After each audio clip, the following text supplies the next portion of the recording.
E aí, pessoal, tudo bem? Aqui é o professor Bruno Oliveira. Estamos iniciando neste momento a nossa aula de número 39 do curso de 1000 questões de Direito Administrativo. Nós já estamos chegando ao final da nossa aula. Lembrando que são 1000 questões, cada aula possui 25 questões, são 40 aulas. Essa é a nossa penúltima aula, bloco 1.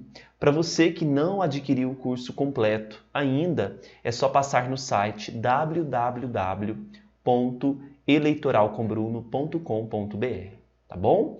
Vamos então agora resolver as questões 951 a 955. Atenção!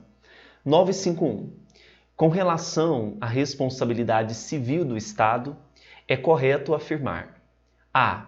A responsabilidade civil do Estado somente se configura no caso de conduta culposa do Estado. Não.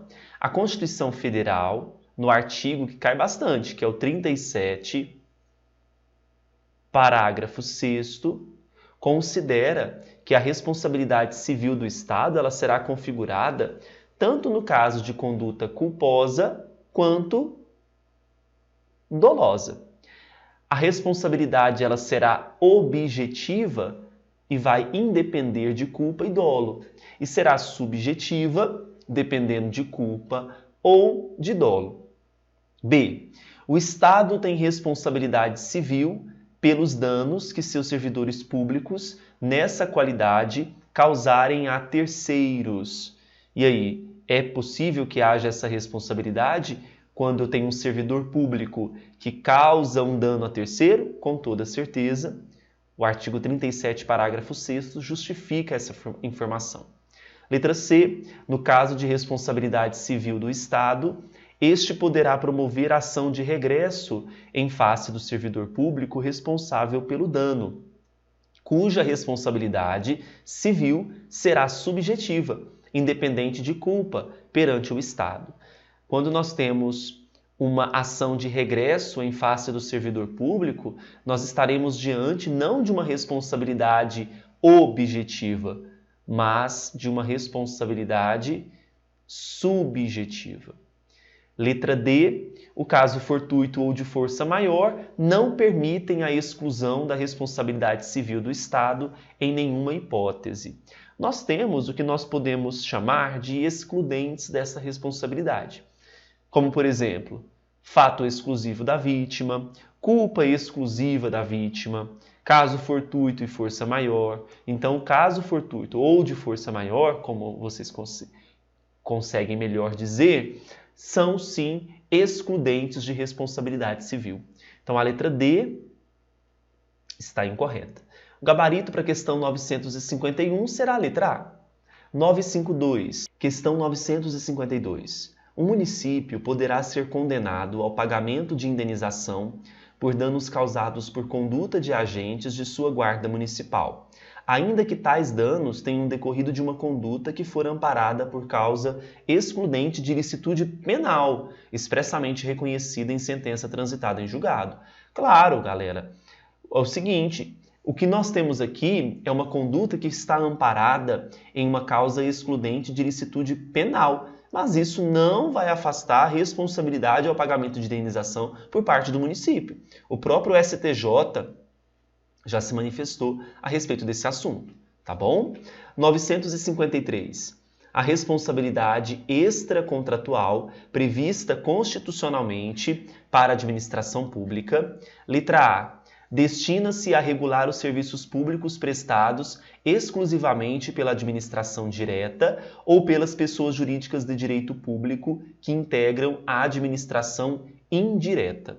Gente, essa letra A está incorreta, porque essa responsabilidade vai atingir a administração direta, a administração indireta, vai atingir também concessionários de serviço público. Então, não há aqui uma destinação exclusiva.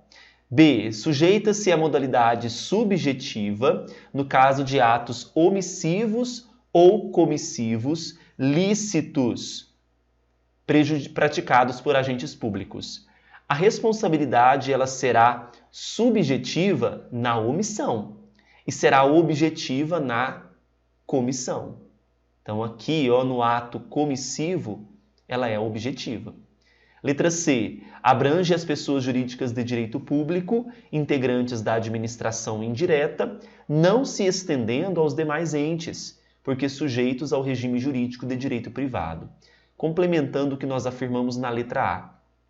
Também destina-se aqui aos sujeitos ao regime jurídico de direito privado.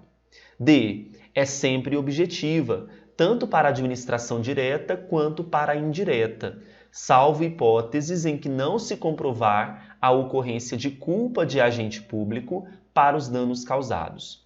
Nós vimos que nós teremos, lá conforme prevê o artigo 37, parágrafo 6º da Constituição, hipóteses em que serão responsabilidade objetiva ou subjetiva, a depender do caso. Letra E. Se estende às pessoas jurídicas prestadoras de serviços públicos, mesmo que não integrantes da administração indireta, comprovada a ocorrência de danos concretos e o nexo causal destes com a conduta dos seus empregados. Essa é a melhor alternativa, o melhor gabarito para a questão 953. Tá bom? 954. Em superação à teoria da irresponsabilidade, a teoria civilista da culpa, em um primeiro momento, separou os atos de império, insuscetíveis de responsabilização civil, dos atos de gestão, regidos pelo direito comum e, portanto, passíveis de ensejar a responsabilidade civil do Estado. Então, nós temos, nesse cenário de responsabilização, em um primeiro momento, os atos de império e, no segundo momento, evoluindo, os atos de gestão. Né? Então, a questão 954 realmente trouxe o que de fato ocorreu. Os atos de império insuscetíveis de responsabilização civil, enquanto os atos de gestão passíveis, sim, de ensejar a responsabilidade civil. Correta a questão 954. 955. Considerando as causas em que se discute a responsabilidade civil do Estado por danos causados ao particular, marque a correta. Letra A. Nas ações em que se discute a responsabilidade civil do Estado, o ônus probante recai sobre o particular lesado ou quem o represente. Não. Nessas ações em que se discute essa responsabilidade, o ônus probante recai sobre a administração. Tá? Falsa letra A. B. A morte de detento em presídio atrai a responsabilidade subjetiva do Estado, pois implica provar o dolo ou a culpa do agente penitenciário. Não. A morte do detento em presídio vai atrair a responsabilidade objetiva e não subjetiva. Letra C. A responsabilidade objetiva, pela teoria do risco administrativo, admite como tese de contestação do Estado a alegação de culpa exclusiva da vítima. A culpa exclusiva da vítima é uma excludente, no caso de responsabilização, junto com, por exemplo, caso fortuito ou força maior. Letra C, verdadeira. D. No caso de responsabilidade civil por omissão genérica, tratada pela doutrina como teoria da culpa anônima, a responsabilidade estatal é, em regra, objetiva. Não, em regra, ela será subjetiva. Letra D, incorreta. E o gabarito para a questão 955, letra C. Fechamos o primeiro bloco e agora nós caminharemos para o bloco número 2. Até lá!